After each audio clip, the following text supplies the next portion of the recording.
Florian, merci d'être là. Avec plaisir, Samuel. Écoute, c'est top. Donc, on s'est rencontrés il n'y a pas si longtemps que ça. C'est ça. Via la French PropTech notamment. Donc, toi, dis-moi ce que tu fais précisément. Donc, tu travailles dans l'investissement locatif. Tu es à Marseille depuis pas si longtemps que ça, entre guillemets. Ça fait 4 ans que je suis à Marseille. En gros, moi, je suis investisseur à titre personnel depuis une dizaine d'années. J'ai une dizaine de lots, principalement en France et en Espagne. Et ça fait pareil, une dizaine d'années que je suis dans l'immobilier à titre professionnel. D'accord. Principalement dans l'accompagnement clé en main. Okay. Donc, c'est-à-dire que j'accompagne des particuliers de la préparation du projet jusqu'à leur trouver une solution de mise en location. Et on passe par toutes les étapes du projet. Et donc, ça fait 2 ans que je fais ça à titre, que j'ai monté ma boîte. Donc, ta boîte qui s'appelle Terramata. Terramata, ok. Voilà. Et donc, du coup, on accompagne des particuliers sur de l'investissement clé en main, principalement à Marseille, des particuliers plus sur de la partie résidentielle, résidence principale à Aix-en-Provence, puisque le marché s'y prête un peu plus. Et puis, sur la partie clé en main, on a découpé l'offre avec une offre uniquement sur la partie chasse, et un accompagnement également sur la partie travaux ameublement.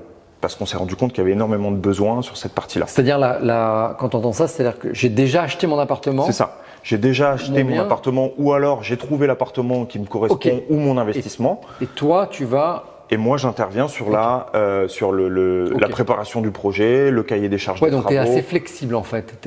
C'est ça. Vu qu'on pilote une offre à 360, hors gestion locative, ça c'est ton domaine. Mais nous, sur la partie transaction, on a vraiment une offre à 360. Donc, ça permet d'accompagner les particuliers, en gros, sur du sur-mesure par rapport à leurs besoins. Bon, c'est génial. Et comment tu es arrivé à faire ça? Quel était ton cheminement pour monter Terramata? Tu t'es dit, tiens… J'ai fait ça pendant 5 ans à Paris pour une niche. Je travaillais avec des Français qui étaient expatriés. D'accord. Donc là, c'est vraiment là où j'ai appris le métier, je me suis formé. Ensuite, je suis monté en compétence sur le marché de Marseille puisque j'étais city manager pour une autre start-up pendant 2 ans. Bon, là, j'ai accompagné 40 clients. On a délivré une quarantaine de projets en 2 ans.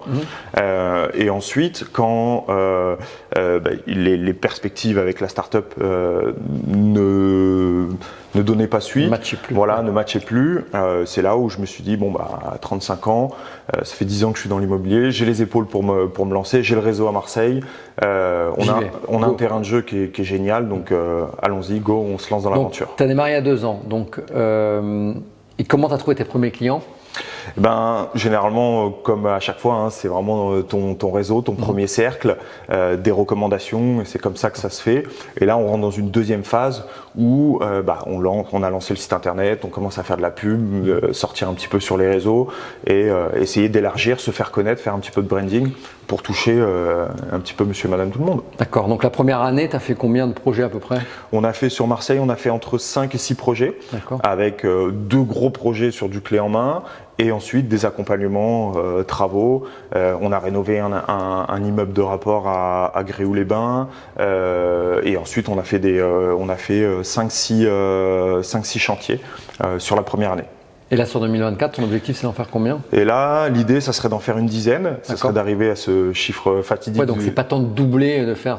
Tu vises pas le volume toi? Pas forcément. Moi, je suis le seul interlocuteur du début jusqu'à la fin du projet. Moi, c'est vraiment un positionnement sur lequel qui me tient à cœur, c'est d'accompagner le client du brief jusqu'à la remise des clés. Parce que voilà, moi j'ai été dans des startups, dans des grosses boîtes, et tu sais que tu passes peut-être entre 7-8 interlocuteurs, entre le commercial qui t'a vendu la solution, le chasseur. Derrière, tu as un stagiaire qui va te regarder. La promesse, tu as fait un PowerPoint, puis à la fin, à l'arrivée, mais attendez monsieur, il a diminué le PowerPoint. Exactement. Et puis entre-temps, il y a de la déperdition parce que en termes de transmission d'informations. Donc moi, j'ai à cœur vraiment d'accompagner les clients du début jusqu'à la fin. Et après, une fois que je les ai mis dans les mains d'acteurs comme toi pour la gestion locative, moi, je reste quand même leur relais de confiance localement parce que la plupart de mes clients vivent à l'étranger ou à Paris. Ouais, c'est génial. Donc en fait, c'est ça c'est exactement ce que je fais dans la gestion, c'est ce qu'on fait chez Wheeloge où tu as un accompagnement à 360. Exactement. Tu l'as dit tout à l'heure. Et c'est comme ça. Et du coup, ça fait que tes clients sont un peu tes ambassadeurs, j'imagine, parce que tes clients vont parler de toi. C'est ça. Donc ça t'évite un peu de publicité. L'idée, ça serait d'arriver à dans un monde idéal, ça serait ça, d'avoir 10-15 clients qui soient mes ambassadeurs et qui puissent ensuite, puisque l'immobilier est très discuté dans les dîners, dans les apéros, etc. C'est un sujet qui revient énormément. Et Florian, tiens, j'ai investi à Marseille. Comme pour un notaire, je te montre les photos. Voilà, exactement. Et j'ai un contact top. Et l'idée, ça serait que ça fonctionne comme ça. Et oui, entre 10 et 20 projets par an, ça serait l'idéal. C'est marrant, c'est intéressant comme positionnement. Toutes les boîtes aujourd'hui veulent tous scaler, je deviens machin, je deviens énorme, je veux. Donc toi, c'est pas ton ambition, c'est vraiment rester à taille humaine. Ouais. Et taille humaine, apporter de l'expertise, accompagner le client vraiment dans toute la partie, parce que c'est quand même il y a à peu près entre 6 et 8 mois de travail. Entre le moment où on prend le brief et le moment où je vais te remettre les clés, il y a à peu près 6-8 mois de travail, 250 heures de travail. Donc, parce que le moment où on définit le projet, il peut se passer entre 15 jours et 3 semaines.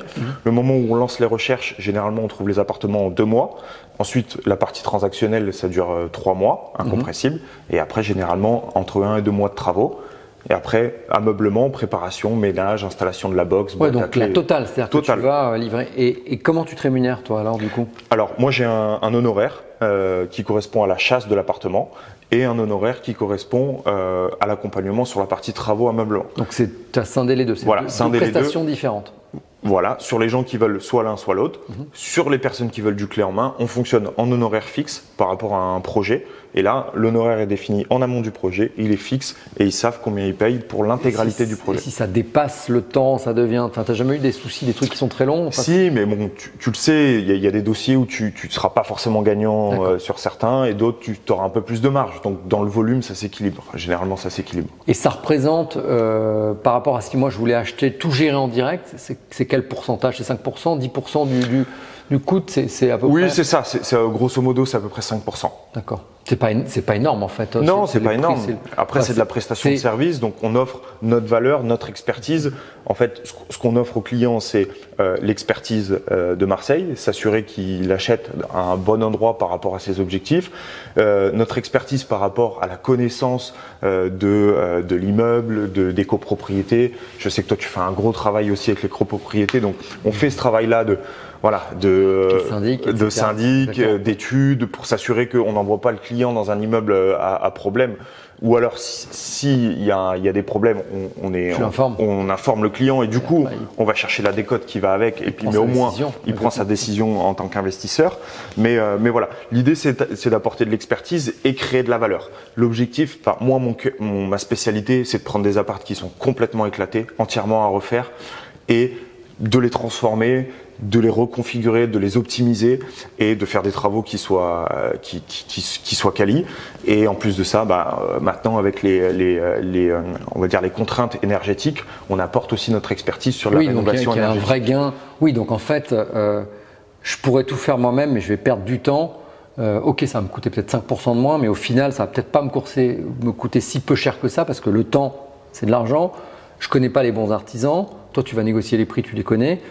Et puis, je ne sais pas, en termes de travaux, aujourd'hui, c'est hyper compliqué. Puis, quand on connaît la fiabilité des artisans, c'est ça. C'est toi, tu gères tout ça. C'est ça. Moi, les artisans, c'est des artisans qu'on a labellisés. C'est-à-dire que moi, j'ai fait plus d'une vingtaine de chantiers avec mon artisan. Donc, j'ai une confiance aveugle. C'est toi qui factures ou c'est lui qui facture? Non, c'est lui qui facture. D'accord, donc c'est ça, dommage ouvrage.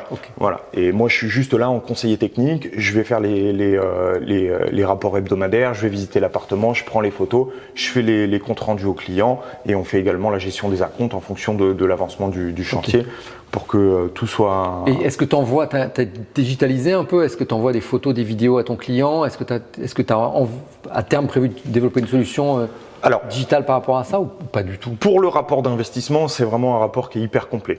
Où tu as un mot sur l'environnement du bien, sur la copropriété, il y a une visite virtuelle, on fait une modélisation financière. Les emails que tu envoies, je vois, c'est ça. Exactement. Ça, c'est super bien fait. Les dossiers que je te fais tourner de temps en temps. Inscrit newsletter, vous allez voilà. voir, c'est top. Et, vous recevez des appartements en off-market.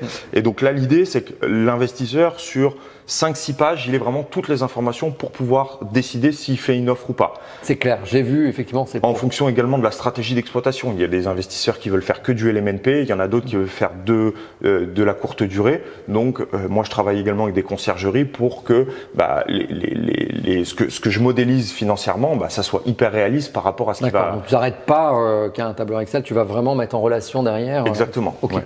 Donc ça, c'est un truc. Mais après, une fois que les travaux sont lancés, est-ce que c'est toi qui suis ou tu envoies des photos, tu vas envoyer des photos, tu vas faire un suivi? C'est ça, c'est moi qui fais un suivi. Donc on définit le canal de communication qui est le mieux pour les clients. Généralement, c'est WhatsApp ou des rapports par mail qui est envoyé toutes les semaines, toutes les 2 semaines en fonction de l'avancement du chantier. Ok. Maintenant, donc Marseille, donc tu m'as dit, je me spécialise sur Marseille. C'est ça. Où est-ce que demain, donc nous on est en train de faire une masterclass là, où j'investis en 2024. Investir à Marseille. Okay. Ouais. Est-ce que je fais du meublé, du non meublé? Où est-ce que je vais? Est-ce que je vais dans les quartiers nord pour avoir de la renta? Où est-ce que je vais dans le 7e où c'est hors de prix?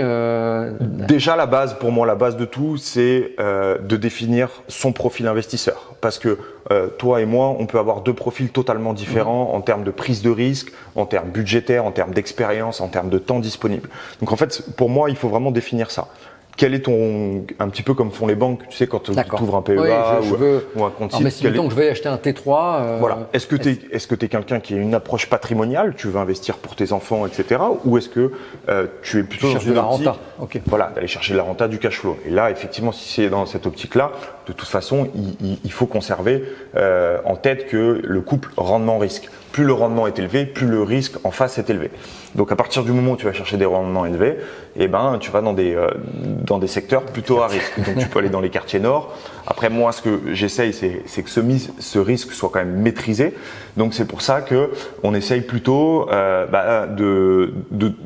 d'apporter de la valeur ou de comment dire ça, de twister un petit peu les choses. Par exemple, là on sait que le Airbnb, on est un petit peu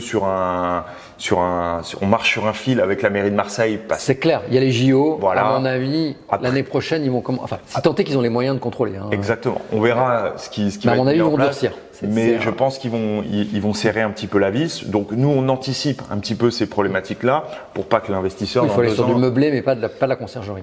Alors, soit tu fais du meublé, ou alors, par exemple, là, on a pas mal de recherches sur des locaux commerciaux. Parce que du coup, l'activité courte durée, c'est une activité commerciale, donc tu es en légalité pour le faire dans un local commercial. Ici, on pourrait faire… Notre Virginie qui est à Lyon, donc on a une licence de marque à Lyon, Virginie Constantin, ils avaient des bureaux, ils s'en servent plus. Ouais. Écoute, en rez-de-chaussée, ils ont converti leurs bureaux, ils ont fait 2 appartements. Ça cartonne. Ah oui. Et en fait, c'est génial. Ils ont 2 entrées séparées. Accessibilité pour les gens qui viennent avec leurs valises plutôt que se taper 5 étages. Voilà. Pour des gens en situation de handicap également, c'est beaucoup plus simple. C'est bien sonorisé. Ils ont laissé, comme on a mis ici, quelque chose. Tu vois pas de la rue, tu as un peu de lumière qui rentre. Franchement, c'est top. Généralement, en plus, la valorisation des biens en rez-de-chaussée est inférieure que si tu es en dernier étage avec une vue, etc. Donc ça te permet de plus facilement aller chercher un rapport locatif qui soit meilleur. Donc non, tu as plein d'avantages. Le copro va pas s'opposer à ça. Exactement. Ah oui, donc toi, tu es vraiment sur ça, d'accord. Ça, par exemple, je t'en parlais aussi, essayer de travailler sur des bails un peu plus courts pour des personnes qui soient en mobilité, etc. Ça, c'est également hyper intéressant. Et puis après, là où on est spécialisé, c'est vraiment essayer de trouver un appartement et essayer de le reconfigurer pour créer de la valeur. Un petit peu là, tu m'as parlé de ta création d'une mezzanine, optimiser des espaces, racheter des combles pour transformer un bien, toutes ces choses-là. Donc là, c'est plutôt dans Marseille Centre. Ouais, Marseille Centre. Ton kiff entre guillemets, c'est quoi? C'est ça. Mon kiff, c'est du 1er au 7e. D'accord. Voilà. Okay. Le 7e, c'est cher, quoi. Ouais. 7e, c'est cher, mais on est dans une approche patrimoniale. Donc pour des clients qui souhaitent avoir un rendement intéressant. Avec des perspectives de prise de valeur, parce qu'on est quand même dans un marché Marseille, je pense qu'il y en a encore sous le pied sur la prise de valeur. Moi, je pense, sur les prochaines années. Pas de dire, oui, je pense que donc voilà. Si on trouve que ça a augmenté, je trouve que le marché, le tramway est en train de se développer, tout ce qu'ils ont fait avec les JO, la base nautique, et je vois pas comment. Pour moi, c'est un marché qui va pas tomber. Donc après, il y a beaucoup d'inégalités dans Marseille. Oui. franchement, c'est là il y a un où potentiel on énorme. apporte aussi notre expertise sur la connaissance terrain, parce que d'une rue à l'autre, il peut y avoir des disparités énormes. Donc on apporte cette expertise-là, et puis on essaye d'anticiper un petit peu les usages de demain. C'est vrai qu'aujourd'hui, moi, toi tu dois le voir aussi, ce qui se loue beaucoup, on fait beaucoup de T2, de T3, parce que c'est très recherché sur les familles monoparentales, pour de jeunes étudiants, des jeunes actifs, on a beaucoup moins de studios. Aujourd'hui, c'est clairement plus. Les investisseurs, en fait, moi, je pense qu'il y a 20 ans, ils achetaient du studio T1. C'était à la mode. Exactement. Après, ils sont passés on le voit, tous ces immeubles neufs, c'est du T2, T3. C'est ça qui s'est vendu un maximum. Malheureusement, très peu de T4. Donc, c'est compliqué pour les familles. Quand vous avez 2-3 enfants, 4 enfants, enfin, ou des familles alternées, il y a très peu à la location. Alors, parce que je vois qu'il y a beaucoup de crainte des gens d'avoir des impayés, et puis tu as peut-être un peu moins de rentabilité. Et aujourd'hui, ces grands appartements, souvent, ont été reconvertis en colocation. Exactement. Donc, et colocation, tu en fais, toi, justement? De moins en moins, parce que justement, tu as mis le point sur un point qui a été important. Quand je suis arrivé à Marseille, avec la start-up, on était très peu d'acteurs qui faisaient du clé en main. Et il y a eu beaucoup d'acteurs nationaux qui sont arrivés. Et comme tu l'as dit, course à la rentabilité théorique, qu'est-ce qu'ils faisaient? Ces T4 qui étaient un petit peu dévalorisés, ils créaient une quatrième chambre. Ils ont enlevé le salon, avec une cuisine. Et tu avais une rentabilité théorique qui était généralement, tu pouvais aller jusqu'à 10, voire 10% brut, voire plus. Mais en fait, il y a eu ils ont inondé le marché de colocation, et moi je suis en lien, on est en lien permanent avec nos partenaires de gestion locative, et en fait on se rend compte que ces colocations, si tu rates le coche de la rentrée de août, septembre, octobre, tu vas avoir une chambre vide. Exactement, tu as de la chance d'avoir de la vacance, et ta rentabilité théorique à 12%, elle chute tout de suite. Et puis même, c'est des biens qui sont pas très liquides. C'est-à-dire que pour la revente, du coup, il faut retransformer l'appartement, donc c'est plus long à… Et ça s'abîme, ça se dégrade plus vite, etc. Et puis, toi, tu le sais, c'est une galère. Soit tu fais un bail à la chambre, c'est un enfer en termes de gestion. Pour nous, en gestion, c'est compliqué. Parce que les gens vont partir pour les charges, etc., les travaux. C'est souvent des gens qui ne disent pas, tiens, il y a un problème. Faut être là. En tant qu'agence, c'est compliqué parce que ça demande beaucoup de boulot et moins d'honoraires. Donc en fait, c'est pas forcément rentable. Après, moi je le fais comme un service vis-à-vis de mes clients. Moi, il n'y a pas de petits ou de gros clients. Ils sont tous servis pareil. Mais effectivement, c'est pas mal de boulot. C'est la raison pour laquelle on en fait peu. Oui, tu pousses pas assez. Voilà. Ou alors, on part sur pareil, on essaye d'avoir un positionnement sur des grandes colocations. Des 150 mètres carrés. C'est des maisons. Soit des maisons, soit des grands appartements avec des grandes chambres. Avec un séjour, en fait. avec un séjour, salon, avec une pièce à vivre. Commune, pas des salles de bain qui peuvent être intégrées dans des grandes chambres aussi, parce que c'est toujours mieux en termes d'intimité. Comme du co-living. Exactement. Comme ce qu'on fait à New York, aux États-Unis, c'est ça. À New York, les jeunes actifs habitent dedans parce qu'ils ne peuvent pas se loger. Ils sont tous dans des co-living. C'est comme ça que ça fonctionne. Et là, on le voit, par exemple, moi, mon coworking au Babel Community, ils ont une section co-living et ils arrivent à louer 600-650 € la chambre, où tu as une chambre avec une salle de bain. D'accord. Ouais, donc en fait, conseil pour ceux qui nous suivent, je veux investir en 2024 sur Marseille, je cherche potentiellement des locaux. Oui. Si on veut faire de la courte durée. J'aurais pas pensé à ça, tu vois, c'est hyper intéressant. Enfin, pour moi, des locaux, c'était des murs, etc. C'était activité commerciale. Encore que c'est devenu, ce qui est marrant parce que c'est devenu très difficile post-2001, .com, post-Covid, avec tout l'internet, les gens, il faut vraiment avoir une grosse justification d'avoir un commerce, mais en général, c'est souvent des assos, des bureaux qui sont en pied d'immeuble. C'est vrai que c'est pas très valorisé. Oui, donc c'est ça. Ça peut être une bonne alternative. Tu as aussi les professions libérales qui sont en étage, des cabinets de médecins, de notaires que tu peux récupérer puisque tu as la double destination. Le problème de RP aujourd'hui, ils ont en étage, c'est compliqué. Ou des gens qui partent à la retraite, donc ça, comprendre les usages et anticiper, parce que demain, il se passe la même chose qui s'est passé à New York, c'est-à-dire que New York, en un mois, ils ont interdit tous les Airbnb. Et ils ont fait ça. Et donc là, si tu veux chercher un Airbnb à New York, les prix, ils ont explosé puisque l'offre, elle a été réduite de 80%. Donc là, les gens qui ont anticipé, qui sont en totale légalité par rapport à la Airbnb, si demain la mairie de Marseille ferme un petit peu le robinet, et ben du coup ils vont se retrouver, ils vont pouvoir mettre des tarifs plus élevés, et ils vont avoir même une rentabilité qui va s'apprécier dans le temps. Ouais, et puis un Airbnb que tu fais en pied d'immeuble, tu peux demain le remettre en un cabinet d'avocat parce que tu auras une cuisine, tu auras une salle de bain, enfin c'est pas gênant, mais ça te permet d'avoir plusieurs chambres qui font plusieurs bureaux. Exactement. C'est à multiples usages. Ok, c'est une très bonne idée. Bon, bah, Et ça, c'est pas des budgets énormes, enfin en général. Non, on peut trouver des locaux commerciaux de 70 mètres carrés à moins de 200 000 euros. Hein, donc travaux compris ou travaux pas. Enfin. Ça dépend, mais ça dépend du quartier, etc. Mais et tu as des rentas de combien là-dessus? Et tu vas aller chercher. L'objectif, c'est d'aller chercher en courte durée des rentas de minimum 9% brut. D'accord. Entre 9 et 12.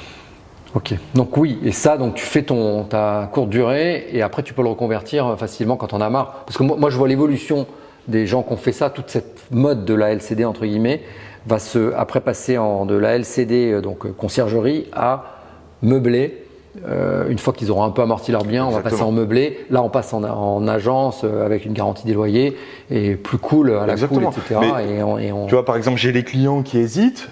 Je leur dis, bon, bah, si vous hésitez, généralement, vu qu'on a des travaux, on essaye de négocier un différé avec la banque, entre 1 et 2 ans de différé.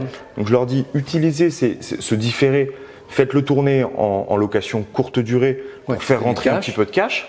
Comme ça, vous amortissez votre apport personnel parce que maintenant, les banques demandent un petit peu d'apport personnel pour. Tu rembourses ton compte courant entre guillemets. Exactement. Tu te refais une trésorerie pour un projet suivant. Tu testes, tu montres à la banque que ça fonctionne.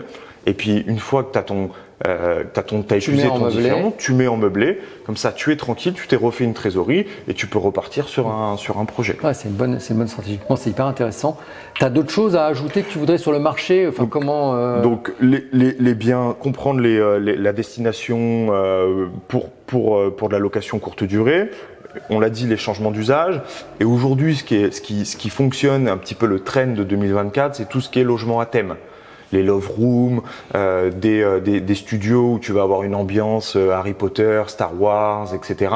Ça permet d'aller chercher plus cher. Tu fais ça, toi? Non, moi je fais pas ça, mais je sais que c'est une grosse tendance 2024. Pourquoi tu fais pas? Qui est en train d'émerger. Pourquoi je fais pas? Parce que d'autres le font, donc je me suis pas. Et quelle thématique tu fais, toi? Tu fais classique, style un peu maison du monde. Enfin, ce qu'on fait aujourd'hui a ces tendances assez neutres, bois. Ouais, c'est ça. C'est ça. Moi, je propose aux clients plusieurs tendances, un petit peu bohème, chic, soit une déco plutôt industrielle. Soit ici on est proche de la mer, donc on peut aussi travailler sur des couleurs un peu provençales, ce genre de choses. Mais je vais pas trop dans l'exotique, je reste assez classique. Ouais. Oui, donc ça, tout ce qui est thématique, c'est la tendance pour 2024. C'est une grosse tendance. Qu'est-ce que tu en fais? Tu as fait ta love room, tu as fait ton truc Spider-Man, je sais pas quoi, Playmobil. Tu as mis ton jacuzzi dans ton studio. Ouais. Il faut avoir un petit peu, il faut avoir quand même un plan, et c'est pour ça que je le fais pas, parce que pour moi ça peut être hyper rentable, mais il faut quand même un investissement qui est conséquent de base. Faut que tu sois quali, ça. Voilà, faut que tu sois quali et il faut que tu fasses une grosse analyse de marché également pour t'assurer qu'il y a de la demande, etc. C'est pas. Mais effectivement, c'est une niche qui peut être intéressante. Voilà. Mais sur Marseille, si on dégage une spécificité sur Marseille, ce qui est très recherché, c'est, moi je le vois, j'ai beaucoup de demandes sur des biens. Dès que tu as un extérieur, dès que tu as une vue, ça fait également une différence. Puis là, avec les JO. Ok, ils vont peut-être contrôler un peu plus, ce qui est normal. Hein. Après, c'est le web. S'il n'y a pas assez d'offres hôtelières, moi je ne suis pas du tout dérangé qu'il y ait beaucoup d'Airbnb, mais s'il y a une grosse offre hôtelière, c'est un peu normal qu'on contrôle et qu'on cherche à réguler ça. Mais derrière, c'est un petit peu une chimère les JO aussi, parce qu'il y a la réalité, le bruit qu'on entend sur les réseaux sociaux, dans les médias, etc. Et il y a la réalité du terrain. Moi, je le vois, j'ai des appartements disponibles en courte durée à Paris et à Marseille pour les JO. Il y a eu quelques très belles réservations, mais on est quand même plutôt à l'approche des JO qui arrivent dans 3 mois. On est quand même plutôt à une réduction des prix de loyer parce que l'offre elle est pléthorique. Ah oui, il y a une grosse offre, tu dis. Ouais, exactement. Mais surtout, ça va donner pour moi une notoriété encore supérieure à Marseille et ça va probablement amener encore des touristes. Donc c'est l'occasion d'avoir des appartements en bon état. Sûr. Si vous avez ok, nickel. Écoute. C'est top, je crois qu'on a répondu à toutes les questions. On va vous mettre Investissez en 2024, ah oui, c'est ça, lancez-vous. Oui, toi, tu trouves que c'est vraiment une ville où investir? Marseille, il y a encore de la. Ouais, il y a encore un beau potentiel si on investit de manière intelligente et on arrive à trouver des bons coups. Il faut avoir une stratégie, quoi. Voilà. Stratégie, pas se laisser baratiner, pas aller n'importe où. et vraiment savoir où on va. Avec des partenaires de confiance, c'est l'essentiel. Donc voilà, que ce soit Terramata ou autre pour l'expertise locale, et puis après voilà, des prestataires comme toi pour la gestion locative. Parce que l'idée, c'est que l'expérience, on le sait, hein, ça peut vite devenir un enfer, l'expérience client sur l'investissement. Moi, l'idée, c'est que s'il passe par moi, c'est que ça soit fluide.